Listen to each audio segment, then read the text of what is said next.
Hey everyone, this is Joe Juba. I am joined by Jeff Cork. Hello. And we have with us a special guest today. This is artist Zander Cannon. Hi. Artist and writer Zander Cannon. In this case, just artist. And Zander drew our Game Infarcer cover this year. Game Infarcer is our annual April Fool's feature that appears in the magazine. And he's been doing this for...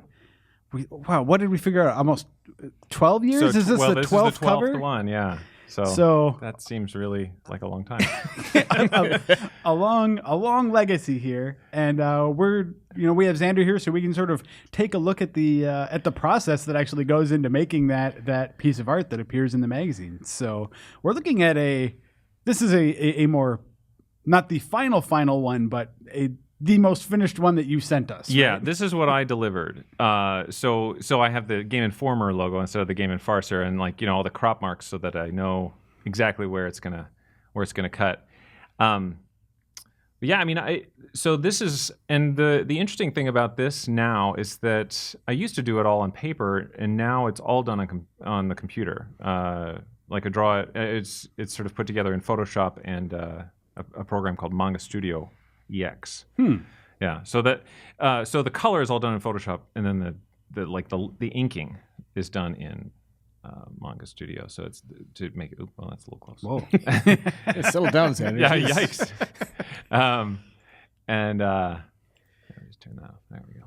So maybe we should back up then and talk about just the process of coming up with the idea. Oh, I don't know how deep we want to delve into that aspect of it, but Yeah. So usually what happens is that Jeff and I and some other editors kind of get together in a group. Game Infarcer every year is sort of a group effort, and we talk about the various ideas that we have for covers, because we want to do not only things that would be kind of funny fake games, right, but we also like to make sure that it has a lot of opportunities to do something that that I think Zander is just fantastic at, which is just squeezing in a bunch of little jokes and references that you really have to sort of scrutinize the picture to figure out. Right. The chicken fat. Yeah. the chicken fat. That's the Will Elder, one of the guys, first artists on Mad, would call it chicken fat when he stuck stuff in the background. I'd never heard that before. So yeah, so we try to come up with a list of ideas of things that would that we think have potential. So this year, I don't remember exactly how it happened, but I think someone mentioned, we were talking about, okay, Bloodborne is visually interesting. Mm-hmm. What if that had some sort of different setting because it's so rooted in Lovecraft?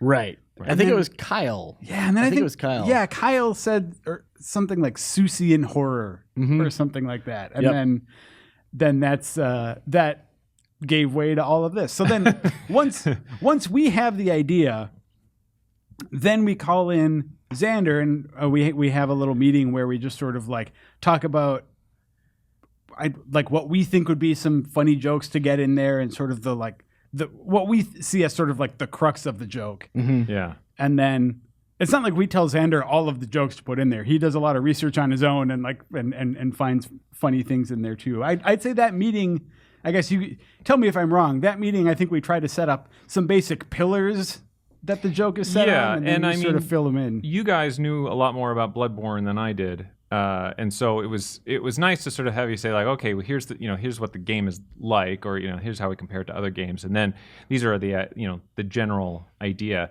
And Joe, you even gave me a drawing, which I think, again, it's not that I'm look at Joe's drawing, but it is it really does get you to sort of narrow your focus. If you're coming up with an idea and you have to say okay, I can't really draw this, but it's this guy in the middle and there's a bunch of stuff around it. Then you tend to sort of know what side of things you're seeing, and what you can see. You know what I mean? So I always think that that's super helpful. Yeah. And this was a fun one too, because with a Dr. Seuss kind of theme, there are so many different things to pull from visually, which I think you did an outstanding job with. Thank you very much. You're welcome. Well, I think, it's the Bloodborne has so many, obviously it's a long game, and it's so deep, and there's so many things about it that then, and it wasn't. It was only a couple of years ago when I was reading a lot of Dr. Seuss. Yeah. Not because I'm a man-child, but because my son is 8. And I'm a man-child. Yeah. Yeah. So can we delve into after that meeting, after you sort of had your first chat with us, can we take a look at sort of what happens after that? So here we have the this is all the layers. So I have them sort of organized into the like the text, which is this stuff here, and then the final art and the color. But I did the sketch first, and so this is. You can kind of see that it was put together by a number of different things here. Now I have that pig is not in it, so I'm going to erase him. I think that yeah. So I put it all together to sort of say, okay, well I'm pointing it. Here's the main figure.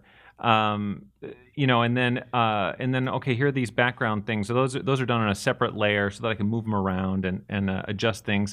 And then this thing that says unless, I figured that was going to be on another layer, and I just want to be able to move things around freely. Yeah. And then also, I can sort of screen down and really make this background, really fade to the background so that I can kind of see what it's all going to look like.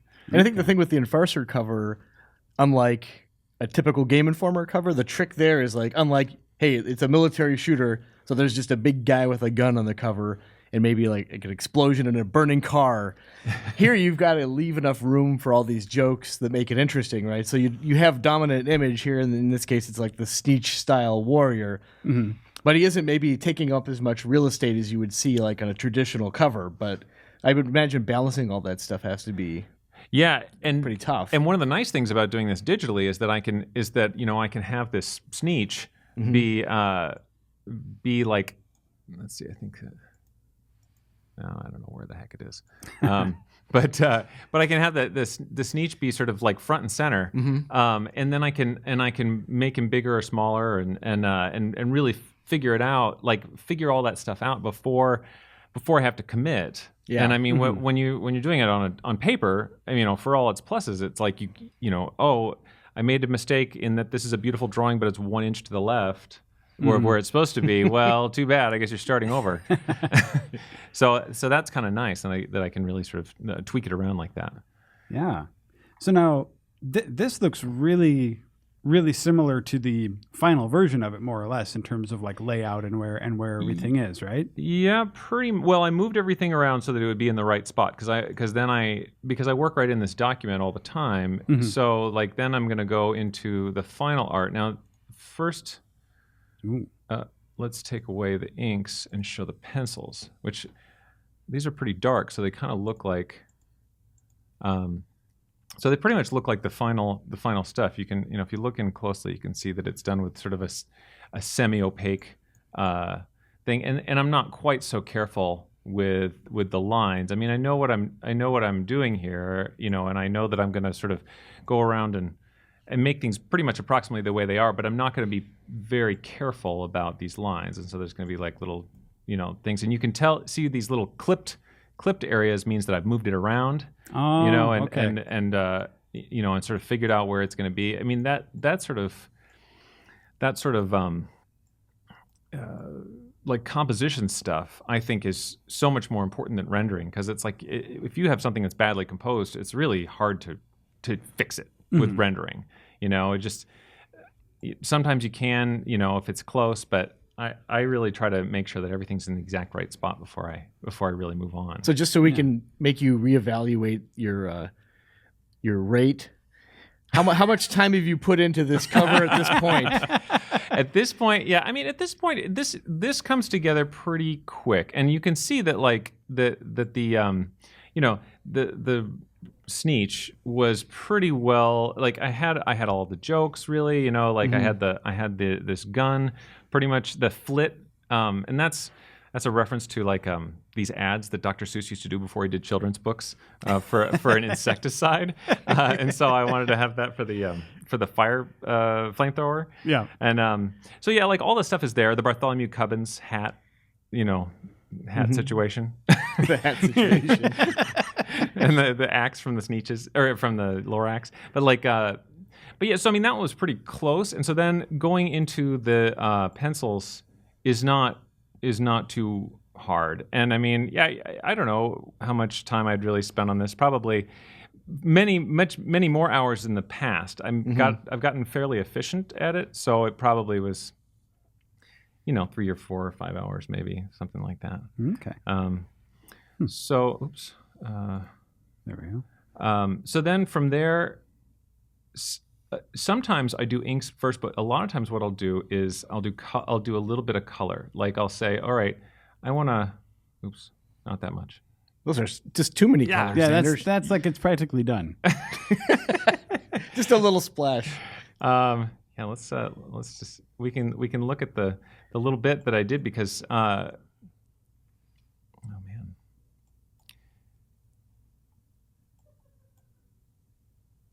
Anyway, so what I'll do a lot of times, because I'll start to put in things like the background design, and then I wanted to sort of say like, all right, let's have the center of the light be kind of in the middle here, and so I've got a little bit of a ground, lit thing, and hold on, let me take out all those little highlights and stuff, but yeah, so then I'll start to put in clouds. I'll start to put in paint the ground. All that sort of stuff is pretty well figured out at this point, even in the pencil stage. And so and then I'll start adjusting colors and putting in the goo or whatever. Yeah. Adjusting that, putting in silhouettes, the background silhouette. So a lot of that sort of stuff is starting to come together before I go in and I ink it. So then I'll take away the inks and show take away the pencils and show the inks. And obviously that's the same line art basically as before. It's just a lot cleaner, and at that point it's not like cropping the little bits out like you'd pointed out. Yeah, and I mean this is at 1200 DPI. So I usually do this on a different program called Manga Studio, and then the lines can be a little bit sharper. I can really focus on how I can do hatches and stuff like that, and it looks really sharp and nice. And that's when I'm really finalizing all these jokes. This doll character from Bloodborne who looks like Cindy Lou Who, and the green eggs and ham pig. Yep. So, did you have any experience sort of emulating Dr. Seuss before? Had you done sketches like that? No, and in fact, in that meeting, I was a little nervous because I'm not good at imitating other people's styles. But here's the trick. Here's the secret. Dr. Seuss is super easy. See these eyes and how they're like that moon, that sort of tight moon shape. It's like if you do that, you're 90% of the way there.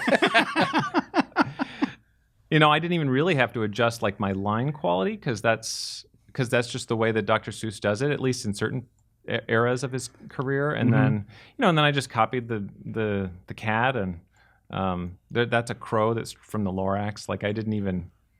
I mean, a lot of this was just straight up stolen. Yeah. But yeah, no. I mean, I was nervous, but again, it's like Dr. Seuss's style is similar, or my style is similar enough to Dr. Seuss's that there was a lot that even background stuff where I end up just kind of drawing random junk in the background kind of looks the same, more or less. Yeah. Huh. So yeah. Oh, and then so I did this thing. Also, you can barely see it. I wanted to show here, I'll add the color here. In addition to having this line art, I wanted to have the light from somewhere shining down on them, and it would gray out the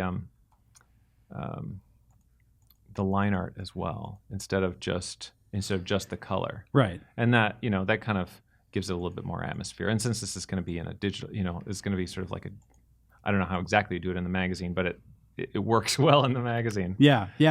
I was happy to see that sort of in the printed version that came through also. Yeah, you never really know. I mean, you used to never really know. Now you kind of know. You know. So yeah, like the color stuff. So the flat colors. So this is, I think, kind of interesting because the flat colors they look okay, but I mean they're all basically there, but nothing's rendered. Nothing, there's no highlights. There's no anything, and so that's when I start adding things like these levels where like this level or this thing is a hue and saturation. I kind of desaturated the color a little bit because I felt like it was too colorful, too rainbowy. This one is light, like light highlights where you can see little highlights on the Sneetch's nose and on his hat, or her hat. And then let's see, I think I did something with this thing 1 and thing 2 and thing 3. And it's like a lot of these things I don't remember what I was doing. And then the lamps, I was giving the lamps a little bit of a gold glow around them. And then the shading, this is just all of the rough, like the lighting shading that's on all the figures. So I can do that on a different level. In fact, I'll show you this. This is what I did, where basically this is the mask that is masking a certain effect, and the effect is the darkening and like making the things darker and richer. And so wherever it's white is where it comes through. So everywhere that white is, it comes through as this darker, richer color, and that's kind of nice because then I can, if I really wanted to, change it, I could, if I wanted it to look terrible, I could, I could do it if I. Do I ever? Yeah. So that's kind of nice because then you have a lot of ability to change it late in the game.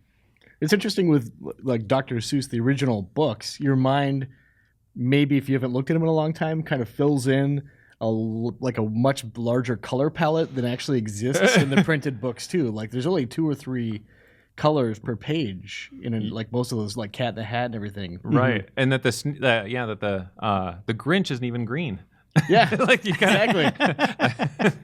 But it's I think it was kind of funny to sort of say like, well, I want to be true to Dr. Seuss's style, but still have the richness of Bloodborne. Although I think that this is a much more colorful. I mean, much more colorful, obviously, but I mean, even like maybe even more colorful than it should have been. That's where the Seussian. Yeah, it's like Seuss-esque. It's not exactly Seuss. Yeah, no, I mean, I like that because like when you showed the very first version with just like the flat colors, it's like, oh, that looks kind of neat too. But then you're right, it's like that's too colorful for Bloodborne. That's right. That's more Dr. Seuss than Bloodborne. So I kind of like how you arrived at the like compromise between those two also. Yeah, and it's amazing too what you can do with just like, oh, let's warm these colors up. Oh, let's cool these colors down. Oh, let's add a burst of light in this area, and it just makes such a difference. And here's my let's see. Oh no, these are just like little highlights on that little Bloodborne star. But yeah, like I don't even know what all these are. Put the white in the lamps here, but yeah, the oobleck in the sky. Yeah. So these are just adding little things on the ground, and then the white highlights that you see on the hat. So like those are like such a crutch for me that I'm like, oh yeah, I'll fill that, and everything will pop right out. So that's nice that's nice to have that in sort of my back pocket. Oh yeah, and here's the glow on the little things, the things down here because they're supposed to be kind of like. What do you call them? Those creatures. The messengers are a little luminescent. Yeah. So so that's pretty much the color. Yeah, the color stuff. Can we talk about some of the jokes that are hidden in there? Oh, yeah. You've been pointing a few out along the way, but like every year there's always like I always go back to a cover that I haven't seen in a while and realize that there was some sort of joke in there that I'd missed. Right. Well, let's see. I mean, some of them, like you guys wanted to have this Jura character who, like, I guess hits you with a chain gun or something like that. And so then, I think that, I don't know, somebody suggests that we make it like the Onceler. And so I basically just copied the Onceler's Tower and gave him a little chain gun that came out on a little Seussian thing, and he's cranking it with a little hand crank. And then what are those pants by him? Oh yeah, there's that story, the Dr. Seuss story about the pants with no one inside them. Yeah, and it's like, well, what was what was I scared of, or what was I afraid of? I wanted to. If it was going to be more in the foreground, I would have drawn them kind of like those. You know how you see the phantoms of other players in the From Software type of games.